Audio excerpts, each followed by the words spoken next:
네, 안녕하세요. 매일 아침 빠르게 만드는 미국 주식과 테슬라 소식 트라운 TV입니다. 테슬라가 금일 6%대 급락세를 보여주었습니다. 그간 너무 많이 올랐기 때문에 좀 쉬어가는 형국인 것 같은데요. 뭐 이 정도는 괜찮으시죠? 그쵸? 뭐 하루 만에 10%대 이상의 상승을 많이 보여왔기 때문에 6%대 하락 그렇게 두려워하시면 안 될 것 같습니다. 자, 원래 변동성이 큰 종목이란 거 제가 자주 언급을 해드렸죠.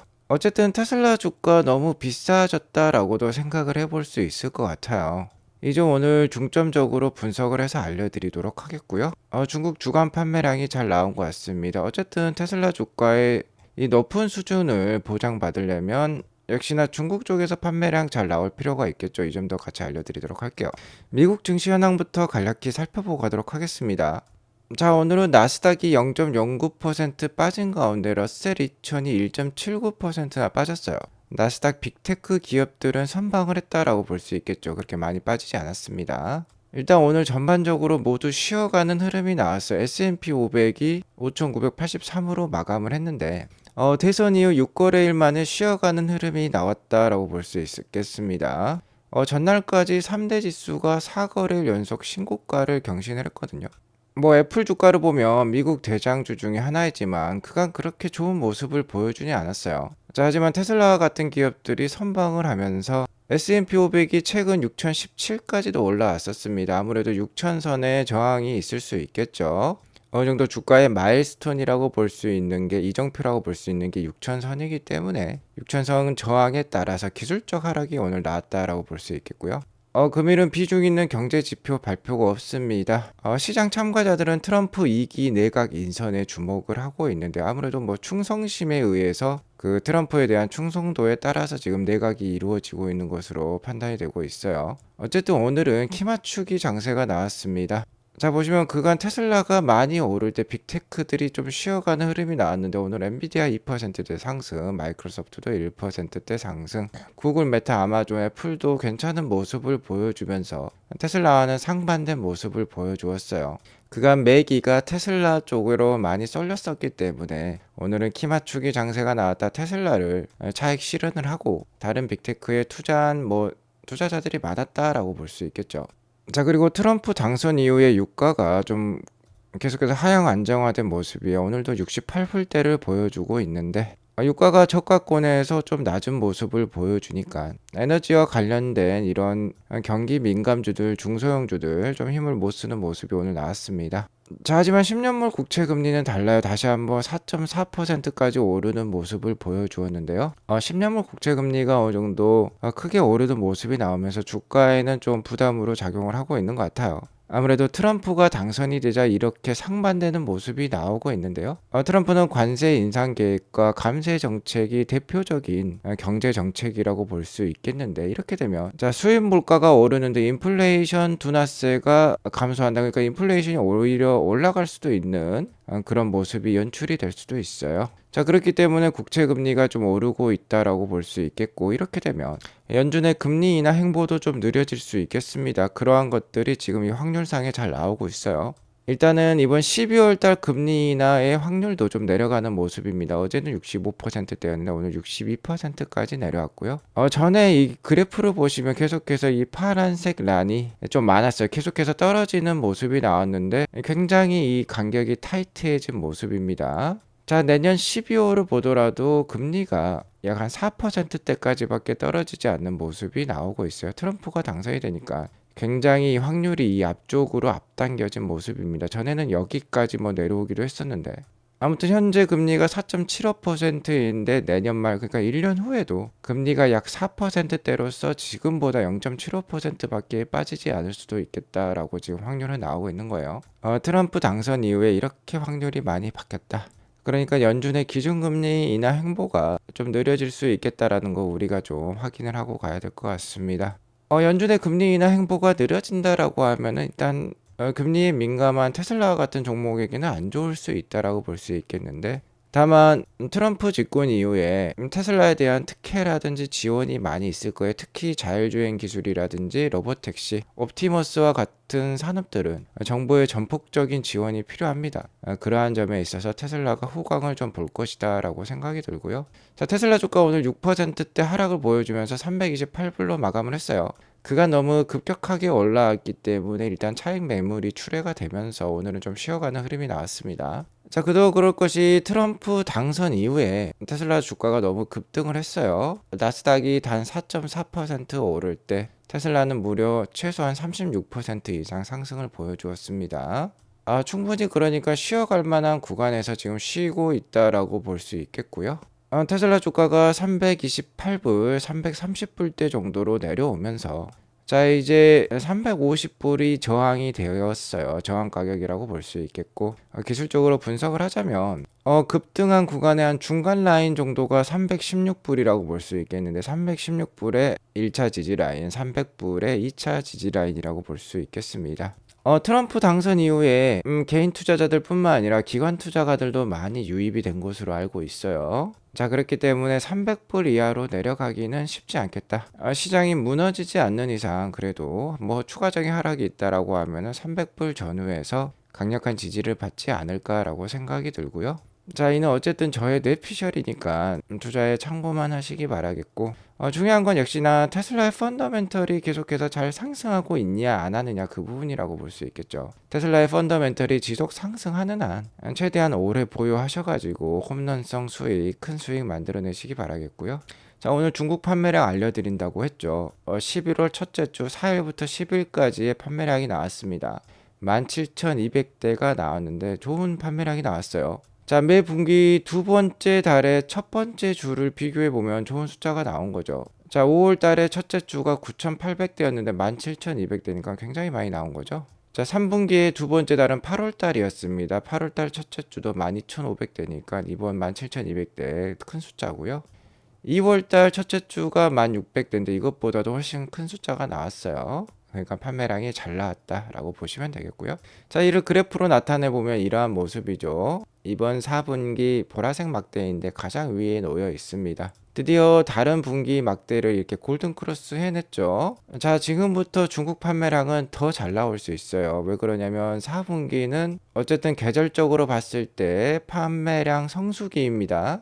자, 여기 다른 막대를 보시더라도 2023년 4분기 그러니까 전년 동기라고 할 수 있겠죠. 작년 4분기 이 녹색 연두색 막대인데 이 연두색 막대가 2024년 막대보다도 오히려 더 높아요. 그만큼 마지막 분기에 판매량이 많다라는 거 우리가 확인을 해볼 수 있고요. 이번 주 판매량이 잘 나왔기 때문에 현재 최대 판매량을 기록을 했던 올해 3분기 파란색 막대가 되겠는데 거의 근접한 모양이 이제 나오고 있어요. 이거는 누계 판매량입니다. 아무래도 다음 주나 다다음 주가 되면은 이 파란색 막대를 넘어서서 위로 올라가는 모습을 우리가 확인해 볼 수 있을 것 같아요.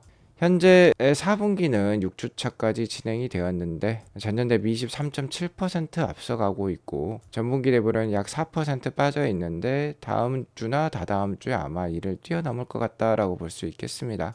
자, 일단 연도별 주차별 판매량을 보더라도 2024년이 빨간색 막대인데 빨간색 막대가 이번 4분기 들어서 다른 연도보다 훨씬 더 긴 모습을 자주 보여주고 있어요. 자, 이렇게 힘을 내고 있는 테슬라의 중국의 판매량, 중국 내수 판매량은 전년 대비 누계 판매량 기준으로는 7.4% 앞서가고 있습니다. 이번 4분기 역대 최대 판매량이 또 기대가 되니까요. 아마 이 간격이 더 벌어질 것 같아요. 자, 이번에 17,000대가 넘게 판매가 되면서 역시나 이번 판매량 좋았다라고 볼 수 있겠는데 모델 3 판매량이 역시 이번 판매량 상승에 크게 도움을 준 것으로 지금 숫자가 나오고 있습니다. 자, 매 분기 첫째 달은 기가 상하이 그러니까 테슬라 중국과 같은 경우는 수출에 집중을 해요. 특히 유럽향 수출 공장이라고 볼 수 있겠는데 아무래도 10월 달 수출이 어느 정도 마감이 된 것 같습니다. 여기 보시면 10월 달 중국 판매량이 형편없죠. 막 300대, 800대 이렇게 주간 판매량을 기록할 때도 있었습니다.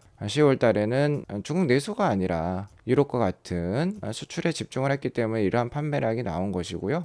수출이 어느 정도 일단락되자 중국 주간 내수 판매량 모델 3 판매량이 6,500대나 나왔어요. 자, 주간 판매량 300대, 500대, 800대보다 훨씬 더 큰 판매량이 나온 것이죠. 본격적으로 중국 내수 판매가 이제 11월 달부터 시작되었다라고 지금 알리고 있습니다. 자, 지금 보시는 그래프는 주차별 중국 내수 판매량이라고 볼 수 있겠고, 주황색은 모델 Y, 녹색이 모델 3인데요. 자, 모델 Y 판매량은 좀 일정한 편이에요. 하지만 모델 3와 같은 경우는 굉장히 들쑥날쑥하죠. 자, 그 이유는 기가 베를린이 모델 3를 생산을 하지 않아요. 모델 Y만 생산하고 있는 게 유럽 공장인데, 중국 공장은 모델 3까지 생산을 하고 있기 때문에 유럽과 기타 지역에 수출을 해야 되기 때문에 모델 3 중국 내수 판매량이 이렇게 들쭉날쭉하다라고 보시면 되겠습니다. 어쨌든 분기 초 중국 판매는 제한이 되고 있다라는 점 이 그래프를 보면 잘 알 수 있고요. 어쨌든 이 분기 말로 갈수록 이 3분기 말도 보시면 굉장히 이렇게 녹색 막대가 증가하고 있는 것을 확인해 볼 수 있는데, 분기 말로 갈수록 모델 3 판매량도 중국 내수 판매량에 도움을 줄 것으로 판단이 됩니다. 자, 중국 내수 판매량, 모델 3 판매량의 경쟁사 모델과의 비교를 보시면요. 자, 이 연두색 막대가 모델 3 중국 내수 판매량인데 이번 주차 이렇게 껑충 뛰어 올랐죠. 최근에 뭐 500대, 800대밖에 판매가 되지 않으면서 이렇게 밑에 위치했는데 6,530대가 판매되면서 이렇게 껑충 뛰어 올랐습니다. 이러자 경쟁 모델은 샤오미 SU7 샤오폰보다도 많이 나왔어요. 자, 그러니까 이게 그래프가 들쑥날쑥한 거 우리가 확인해 볼 수 있죠. 경쟁사는 중국 내수에만 집중적으로 판매하고 있기 때문에 그렇게 들쑥날쑥하지 않습니다. 어쨌든 이 그래프를 보면 테슬라가 수요가 확실히 많다라는 거, 생산만 되면 바로 판매가 가능하다라는 게 다시 한번 확인되고 있죠. 어쨌든 테슬라 중국 판매에는 지금 이상 없이 잘 진행되고 있다라는 거 우리가 확인을 했고요. 자, 금일 6%대 주가 하락은 역시나 차익 매물 출회에 따른 기술적 하락이다라고 말씀을 드렸는데, 자, 제가 어제 방송에서도 말씀드렸습니다만은 주가가 지금 현재 펀더멘털 대비로는 굉장히 앞서가고 있다라는 건 사실이에요. 자, 어제 마감 주가가 350불이었는데 350불 기준으로도 1년 포워드 PR이 100배가 넘어가는 상황이다라고 말씀을 드렸죠. 뭐 현대차라든지 기존 레거시 기업들의 PER이 5배에서 10배 정도를 보이고 있으니까 뭐 그러한 기업 대비, 레거시 기업 대비 20배에서 10배 정도 비싼 가격이다라고도 볼 수 있겠는데요. 자, EPS가 아직 이 밑에 위치하고 있지만 주가는 이렇게 올라 버렸으니까 이 갭이 워낙 크다라고 볼 수 있겠으니까 좀 쉬어가는 흐름이 충분히 나올 수 있다라는 거죠. 현재 테슬라의 포워드 EPS는 3.273불이고 여기에 100이라는 숫자를 곱하면 327불이 되겠는데요. 어쨌든 327불이 넘어가면 포워드 PER 100배로서 비싼 가격이라고 볼 수도 있겠어요. 자, 이렇게 테슬라의 PER이 이렇게 치솟고 있는 모습 보이시죠? 104배까지도 지금 보여지는데요. 월가 애널리스트들의 일반적인 시각을 알려주는 게리 블랙의 의견을 한번 참고를 해보도록 하겠습니다. 자, 일론 머스크가 지난 3분기 어닝 발표, 그러니까 컨퍼런스 콜에서 내년 볼륨, 그러니까 자동차 판매 볼륨 성장률을 20에서 30% 정도 달성할 수 있다라고 밝혔어요.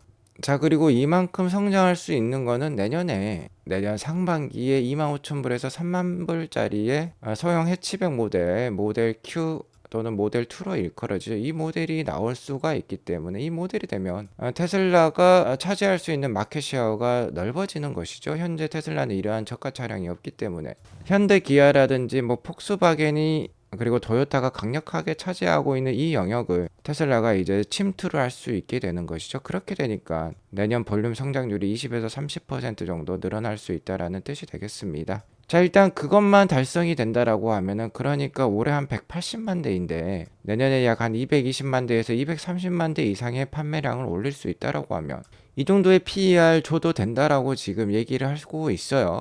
솔직히 너무 자동차 판매에만 매몰된 얘기인 것도 같습니다. 왜 그러냐면 자, 이번에 트럼프가 당선이 되면서 테슬라가 주가가 굉장히 많이 올랐어요. 뭐 360불대까지도 오르기로 했죠. 그러면 당연히 PER 지수가 100배 이상으로 오르게 되는데 그간 주가 상승에는 트럼프 당선에 따른 그리고 트럼프 정부의 지원에 따른 이 자동차 판매량이 아니라 로보택시 사업 그리고 자율주행 사업이 정말 이제 로켓을 단 듯 부스터를 단 듯 크게 성장할 수 있다라는 기대감 때문이었는데요. 게리 블랙 의견에 따르면 이렇게 자동차 판매 성장만으로도 지금의 이 높은 PER 지수를 보장할 수 있다라는 듯이 얘기를 하고 있으니까 참 희망 섞인 얘기라고 볼 수 있겠죠. 자동차 판매뿐만 아니라 테슬라는 다양한 호재를 가지고 있기 때문입니다. 자, 여기 보시면 세 번째 이 모델 Q 출시, 게리 블랙이 얘기했던 모델 Q 출시가 나와 있는데요. 이것뿐만 아니라 내년 1분기에 중국과 유럽의 FSD가 출시될 가능성이 굉장히 높죠. 테슬라가 오피셜 사안으로 이미 밝힌 부분입니다. 일론 머스크가 그냥 흘려서 말한 얘기가 아니에요. 자, 그렇기 때문에 굉장히 지켜질 가능성이 클 것이다. 이게 확정이 되면 주가가 정말 크게 또 오를 수도 있어요. 그리고 내년 하반기가 되면 언스퍼바이즈드 FSD가 출시할 건데 트럼프 정부의 BOR에 더욱더 빠르게 더욱더 신속하게 확실하게 출시될 가능성이 높고요. 로보틱시 사업도 내년에 시작될 수 있습니다. 기존의 모델 Y, 모델 3를 통해서 바로 시작을 할 수 있기 때문에, 그리고 트럼프 정부의 전폭적인 지원을 받을 수 있을 것이기 때문에 굉장히 지금 호재가 많이 이어질 것 같아요. 그러니까 모델 Q 출시뿐만 아니라 이러한 것들이 플러스 알파로 호재가 이어지는데, 게리 블랙은 이 자동차 판매만으로도 지금의 높은 밸류에이션을 보장받을 수 있다라고 얘기했으니까 참으로 희망이 많은 가득 찬 얘기라고도 볼 수 있겠습니다. 솔직히 자동차 판매만으로도 지금 테슬라는 강력한 경쟁력을 보여주고 있어요. 자, 이번 3분기에 넷 프로핏, 그러니까 순이익, 글로벌 전체 탑 10 회사들의 이 순이익 마진을 보면은요, 자, 거의 대부분의 기업들이 전년 동기 대비 하락을 했습니다. 여기 보시면 2023년이 주황색 막대인데 주황색 막대가 훨씬 더 이 녹색 막대보다 길죠. 토요타는 전년 대비 3분기 순이익이 55%나 감소했고, 현대는 3% 감소, 벤츠 54% 감소, 폭스바겐 64% 감소, 포드 26% 감소, 혼다 61% 감소, BMW는 무려 84%나 감소를 보여주었습니다. 지금 이러한 감소를 보면 역시나 최근 글로벌 금리 인상과 코로나 이후 그 후폭풍이 이러한 기업들의 이러한 경기 민감 업종에 크게 작용을 하고 있는 것 같아요. 하지만 테슬라는 어떻습니까? 강력한 경쟁력을 보여주고 있죠. 3분기 대비 16%나 오히려 순이익이 상승을 보여주었어요. 자, 이번 3분기 순이익 기준으로는 글로벌 4위입니다. 토요타, GM, 현대 다음에 위치를 하고 있어요. 금액도 상당히 이제 커졌고, 전년 대비 성장한 기업은 테슬라와 BYD밖에 없어요.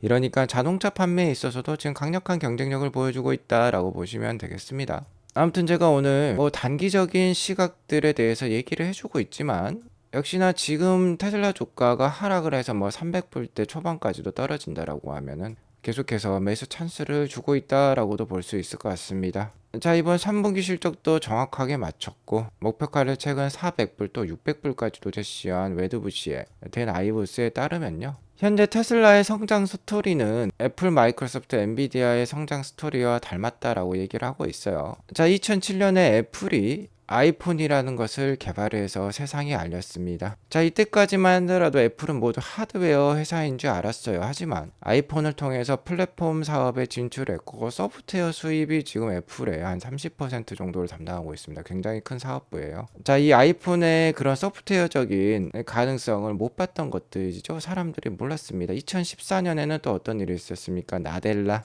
이때 당시 마이크로소프트의 CEO였죠. 클라우드 사업을 진출했었어요. 자, 마이크로소프트의 클라우드 사업이 이렇게 커질지 아무도 몰랐습니다. 아마존은 더 큰 사업을 하고 있죠. 자, 그리고 2022년에는 엔비디아가 이제 AI 사업에 진출하기 시작했어요. 하지만 그때 당시 엔비디아의 AI 사업의 파급력이 이렇게 클 줄 몰랐습니다. 엔비디아는 지금 애플을 제치고 시가총액 1위에 오른 글로벌 1위에요. 1위에 오른 기업이죠.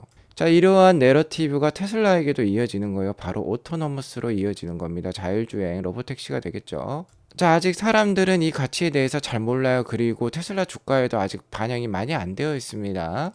자, 그리고 오늘 또 일론 머스크가 또 하나의 의미심장한 X를 하나 올렸는데요. 알렉스라는 분께서 웨스턴 오스트레일리아, 그러니까 서호주에는 지금 80.5%의 전력 생산 마켓 쉐어가 이 루프에 있는 태양광 발전으로 이루어진다라고 해요. 무려 80.5%나 됩니다. 여기는 발전소가 많이 발전을 안 했을 수도 있겠지만 어쨌든 80.5% 굉장히 높은 숫자죠. 자, 우리나라에 예를 들어서 제주도라든지 경상도, 전라도 이런데 한 주가 전력을 화력이라든지 원자력이 아니라 각 가정에 있는 솔라 루프, 그리고 이런 논밭에 위치한 태양광 발전이 80.5%나 전력을 생산하고 있다는 뜻이 되겠어요. 굉장히 높은 숫자죠. 일론 머스크가 이에 대해서 이렇게 얘기를 하고 있습니다. Solar power will be the vast majority of power generation in the future이라고 표현을 하고 있는데, 이 태양광 발전이 이렇게나 커질 수 있다라는 거예요. 메인이 될 것이다 라고까지 얘기를 하고 있습니다. 테슬라의 태양광 사업은 아직 미진한 상황이에요. 다른 사업부에 비해서 성장이 좀 떨어지고 있지만 일론 머스크가 마음만 먹으면 굉장히 크게 성장할 산업이니까 테슬라의 자동차 판매, 로보택시, 옵티머스 거기에 더불어서도 큰 사업이 될 수도 있겠다라는 또 하나의 호재가 있다라고 볼 수 있겠고요. 자, 태양광 발전이 더욱더 성장하려면 이 파워월 배터리 팩이 필요합니다. 태양광 발전은 태양이 떠 있는 오전에만 가능하니까 이 배터리 팩이 필요하다라고 볼 수 있겠는데, 네바다 공장에서 이제 하루에 1000개씩 이 파워를 생산하고 있다라고 해요. 자, 이를 기념한 이렇게 기념 사진을 찍었고, 일론 머스크는 또 한 번 이 사실에 대해서 컨그레이츄레이션 축하한다라는 메시지를 담고 있습니다. 자, 이러한 이정표가 향후에 세계에 있어서 아주 큰 차이를 만들어낼 것이다 라고 얘기를 하고 있고요. 여기에 재밌는 문장이 있어요. Add Starlink and you can operate your home with no wires at all 이라는 표현이 있는데, 자, 뜬금없이 테슬라와 상관없는 스타링크 얘기를 하고 있습니다. 스타링크는 스페이스X의 사업이고 인공위성 인터넷 사업이죠. 자, 그러니까 이런 파워월과 솔라루프 그리고 스타링크만 있으면 집안에 외부와 연결될 전설이 하나도 필요 없게 되는 것이죠. 전력도 자체 생산하고 인터넷도 자체적으로 조달을 하기 때문에 이러한 말을 하고 있는데, 일론 머스크의 이러한 발언은 정말 스페이스X와 테슬라를 하나의 기업으로 생각하고 있는 듯한 모습이에요. 스타링크가 상장을 한다라고 하면은 향후에 정말 테슬라 주주에게도 뭔가 페이버를 줄 듯한 그러한 발언이다라고도 볼 수 있겠습니다. 자, 이러한 상황에서 모건 스탠리는 옵티머스, 그러니까 이 로봇 사업만 하더라도요 테슬라 주가를 $485 정도 플러스 할 수 있는 요인이다라고 얘기를 하고 있어요. 485불까지 올라가는 게 아니라 이 로봇 사업 하나만 485불로 보고 있는 겁니다. JP 모건은 테슬라가 most own stock이라고 표현을 하고 있어요. most own stock. 꼭 포트에 집어넣어야 할 주식이라고까지 얘기를 하고 있죠. 어쨌든 모건 스탠리는 이 옵티머스의 가치를 너무 낮게 평가한 것 같습니다. 485불이 아니라 7,795불까지도 올릴 수 있는 거대 사업이에요. 자, 이러한 가치를 믿고 만약 테슬라 주가가 단기에 너무 급등해서 하락을 한다라고 하면 계속해서 잘 모아가시는 투자 이어가시면 좋을 것 같습니다. 오늘 이것으로 방송을 마치도록 하겠고요. 오늘 방송이 도움이 됐으면 구독과 좋아요, 알람 설정 꼭 눌러주세요. 행복한 하루 보내시기 바라겠습니다. 감사합니다.